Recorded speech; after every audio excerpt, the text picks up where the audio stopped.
नमस्कार, मैं हूं महक शर्मा और इस वक्त आप ये लाइव तस्वीरें देख रहे हैं दिल्ली के कुंडली बॉर्डर से, जहां पर अभी तक लगभग 1 महीना हो चुका है और किसान अब तक यहीं पर डटा हुआ है और आगे भी ऐसे ही डटा रहेगा। मैं आपको बता दूं कि 27 नवंबर को जब किसान यहां पर आए थे, कुंडली बॉर्डर पर आए थे, क्योंकि उन्होंने दिल्ली जाना था, दिल्ली कूच का जिस तरीके का उनका नारा था, उन्होंने पहले से ही ये साफ कर दिया था कि किसान दिल्ली जाएंगे। और अगर मैं बैरिकेडिंग की बात करूं तो वहां पर मैं आपको दिखा दूं, जहां पर वो खंबे लगे हुए हैं, जहां पर वो मंच, वहां का सबसे बड़ा जो स्टेज वहां पर लगी हुई है, वहां से ये बैरिकेडिंग 4 लेयर में ये बैरिकेडिंग शुरू हुई थी। 1, 2, 3 और ये देखिए ये चौथी जो बैरिकेडिंग है यहाँ पर, जो अब अस्तबल में तब्दील हो चुकी है, जहाँ पर जो निहंग सिख हैं उनके घोड़े यहाँ पर बांध दिए गए हैं।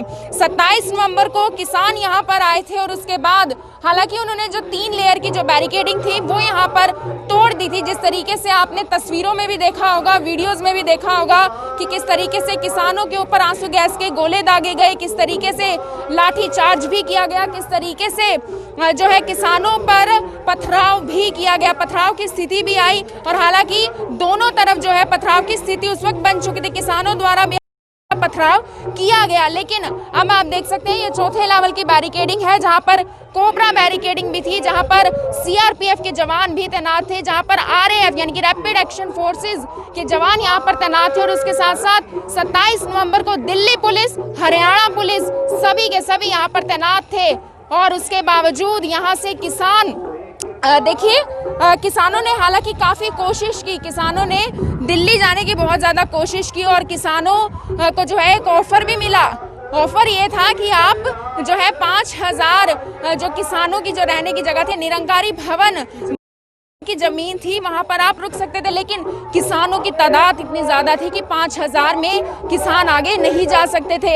हालांकि 5000 तो किसानों की ट्रॉलियां यहाँ पर आई हुई थी। तो अब आप खुद अंदाजा लगा सकते हैं कि किसानों ने उस वक्त ये ठाना, ये फैसला लिया कि हम कुंडली बॉर्डर पर ही बैठेंगे और नेशनल हाईवे 44 को जाम करेंगे। ये आप तस्वीरें देख सकते हैं, दिल्ली के कुंडली बॉर्डर की ये तस्वीरें हैं, नेशनल हाईवे 44 की ये तस्वीरें हैं, जहां पर ये निहंग सिख आपको यहाँ पर दिखाई दे रहे होंगे। ये अस्तबल जिसमें ये नेशनल हाईवे 44 तब्दील हो चुका है, जहाँ पर ये जो बैरियर्स यहाँ पर लगाए गए थे उनको जो है घोड़े बांधने के लिए, घोड़ों को बांधने के लिए अब इस्तेमाल किया जा रहा है। ये तस्वीरें आप देख रहे हैं दिल्ली के कुंडली बॉर्डर से और इन तस्वीरों को साथ के साथ शेयर जरूर कीजिएगा। ये देखिए ये तस्वीरें आप देख रहे हैं दिल्ली के कुंडली बॉर्डर की, नेशनल हाईवे 44, जहाँ पर अब ये पूरी तरीके से जो कब्जा यहाँ पर किया गया है किसानों द्वारा। जो किसान है यहाँ पर डटे हुए हैं, लगभग 1 महीना होने को है और किसान अब तक यहीं पर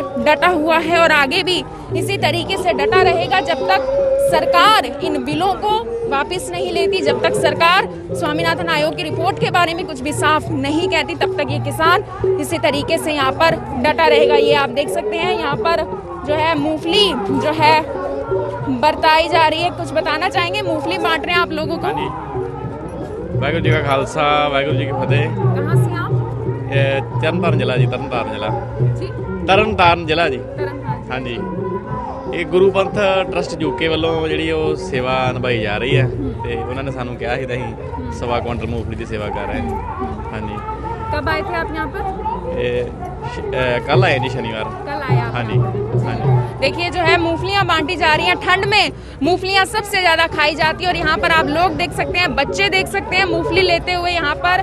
और एक और चीज मैं आपको बता दूं, जिस तरीके से किसानों ने कहा था कि हम 6-6 महीने का राशन साथ में लेकर चले हैं, हो सकता है उस वक्त सरकार को लगा हो कि शायद किसान यूं ही ये बात कह रहे हैं, यूं ही ये बात बार बार दोहरा रहे हैं, लेकिन ये बात सच है। क्योंकि देखिए 1 महीना होने को है, किसी के भी माथे पर आपको शिकन नहीं दिखाई दे रही होगी, किसी के भी माथे पर आपको परेशानी नहीं दिखाई दे रही होगी, क्योंकि ना केवल 1 महीने का बल्कि सच में ये लोग 6-6 महीने का, साल का राशन लेकर यहाँ से जो है घर से अपने आए थे और यहाँ पर अब डट चुके हैं। ये आप देख सकते हैं सेब है जो यहाँ पर वितरित किए जा रहे हैं और उसके अलावा भी देखिए बिस्किट है, उसके अलावा जो भी ज़रूरत का सामान है वो यहाँ पर दिया जा रहा है। हर एक ज़रूरी सामान जो किसी को भी चाहिए होता है वो यहाँ पर मिल रहा है। ये तस्वीरें हैं नेशनल हाईवे 44 की तस्वीरें ये हैं, दिल्ली कुंडली बॉर्डर की तस्वीरों और इन तस्वीरों को जितना ज़्यादा हो सके साथ के साथ शेयर करते रहिए। आगे भी हम आपको दिखाएंगे कि क्या कुछ ज़रूरी वस्तुएं हैं जो यहाँ पर वितरित की जा रही हैं, जो यहाँ पर मिल रही हैं। और ये देखिए, जहाँ पर हरियाणा और पंजाब के किसान इकट्ठे हो चुके हैं, वहीं पर सर्व कर्मचारी संघ हरियाणा द्वारा यहाँ पर टैबलेट्स जो है दी जा रही है, क्योंकि देखिए बच्चे भी हैं, बूढ़े भी हैं और उसके साथ साथ औरतें भी हैं, और जो लोग हैं वो काफ़ी टाइम से यहाँ पर बैठे हुए हैं। लगभग 1 महीना होने को है। 27 नवंबर को ये काफिला यहाँ पर पहुँच गया था और उससे पहले भी कुछ ट्रैक्टर ट्रॉलियाँ तो यहाँ पर उससे पहले भी जो है पहुँच चुकी थी। और उसके साथ साथ अब यहाँ पर देखिए हर तरीके की टैबलेट्स यहाँ पर दी जा रही है। किसी को खांसी हो, जुकाम हो, बुखार हो, अचानक से किसी का सर दर्द हो, हर तरीके से दवाई मिल रही है। मैम, क्या कुछ बताना चाहेंगे, कहाँ से आप? जी, मैं सोनीपत से हूँ और यहाँ पे CITU जो मजदूरों का संगठन है पूरे देश में, उसकी कार्यकर्ता हूँ। और ये 27 नवंबर को जब ये किसान यहाँ आए थे तब हम इनके साथ थे, और जब सरकार ने इनको यहाँ रोक दिया बॉर्डर पे तो हमें महसूस हुआ कि इनको दवाइयों की ज़रूरत है। हम इनके साथ ही थे। हमने 29 नवंबर से ये कैंप शुरू किया था और 29 नवंबर से लगातार हम इनकी दवाइयों की सेवा फ्री कर रहे हैं। आप भी यहाँ पर डटे हुए हैं किसानों के साथ? जी बिल्कुल, हम डटे हुए हैं। ये लड़ाई जो है सबकी लड़ाई है, इसे सबको कंधे से कंधा मिलाकर लड़ना चाहिए और ये देश की जनता की बिल्कुल बेसिक लड़ाई है, ये बेस है। ये बिल्कुल सरकार से हम अपील करना चाहेंगे कि ये जो अन्नदाता है इतनी भरी सर्दी में ये सड़कों पे है, इनकी बात सुनी जाए, इन कानूनों को रद्द किया जाए। ये कृषि कानून जो है किसानों की डिमांड नहीं थी, ये हमारे देश की जनता की डिमांड नहीं थी। हमारे देश की जनता की जो डिमांड है, किसानों की जो डिमांड थी, स्वामीनाथन आयोग की रिपोर्ट को लागू करने की थी। हमारे देश के जो नौजवान हैं उनकी जो मांग है वो रोजगार की मांग है, बिल्कुल भी किसी की मांग नहीं है इतने बड़े सतर पे आंदोलन लड़ा जाए।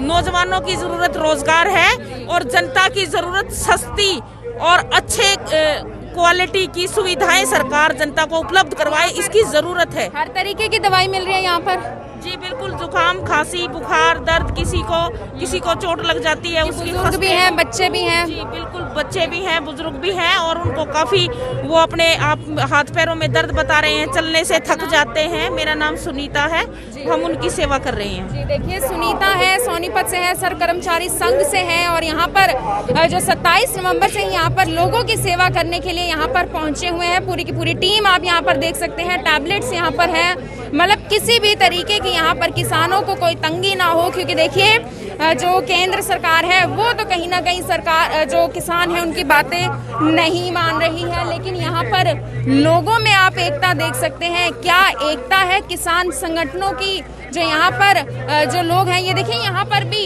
एक काउंटर पूरा का पूरा बनाया गया है जहाँ पर दवाई मिल रही है। BP मेडिकल स्टोर बना हुआ है जहाँ पर BP देखिए चेक किया जा रहा है लोगों का, और हर एक जो मेडिकल इंस्ट्रूमेंट है वो यहाँ पर मिल रहा है। आप देख सकते हैं, ये तस्वीरें आप देख रहे हैं दिल्ली की कुंडली बॉर्डर की, ये नेशनल हाईवे 44 की तस्वीरें हैं जहाँ पर अक्सर आपने गाड़ियों को गुजरते हुए देखा होगा, दिल्ली जाते हुए लोगों को देखा होगा, लेकिन ये तस्वीरें बयां करती हैं कि ये देश का कितना बड़ा आंदोलन है जहाँ पर लगभग 1 महीना होने को है और किसान यहाँ पर डटा हुआ है। जिस तरीके से किसानों ने कहा था कि 6-6 महीने का राशन हम अपने साथ लेकर चले हैं, ठीक वैसा ही माहौल यहाँ पर देखने को मिल रहा है। सर, क्या कुछ बताना चाहेंगे, क्या नाम है आपका? मेरा नाम अमरजीत है जी।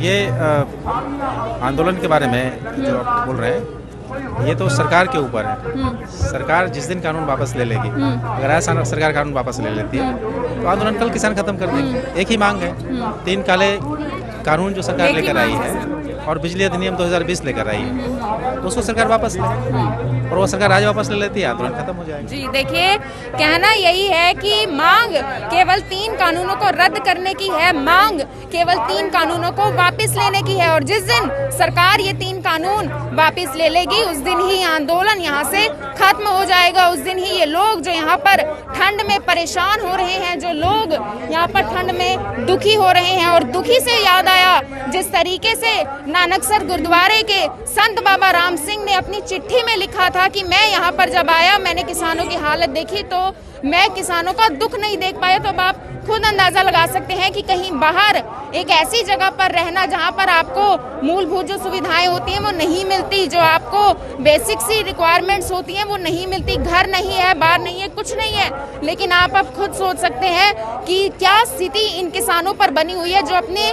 मांगों को लेकर यहाँ पर डटे हुए हैं। और इन तस्वीरों को साथ के साथ शेयर जरूर कीजिएगा।